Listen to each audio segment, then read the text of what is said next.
Alışmadım sensizliğe, kime sorsam neden niye? Aynalara bakmaz oldum, gözyaşlarım akar diye. Al sana benden itiraf, yok hiç itirazım. Ayrılık mevsimi, kime anlatsam derdimi? Kime anlatsam derdimi? İçim yedi hep içimi, kırıp döküp yakan giden yar.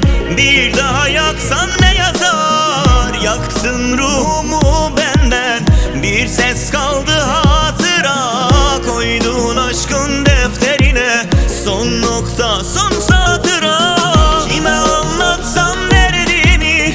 İçim yedi hep içimi, kırıp döküp yakan giden yar.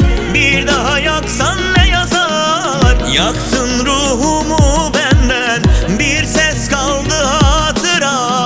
Koyduğun aşkın defterine son nokta, son satıra.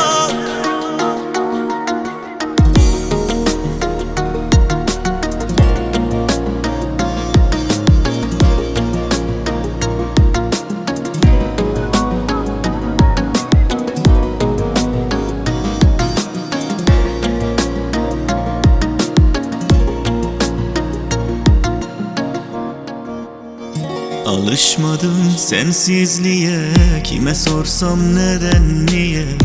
Aynalara bakmaz oldum, gözyaşlarım akar diye. Al sana benden itiraf, yok hiç itirazım. Ayrılık mevsimi, kime anlatsam derdimi?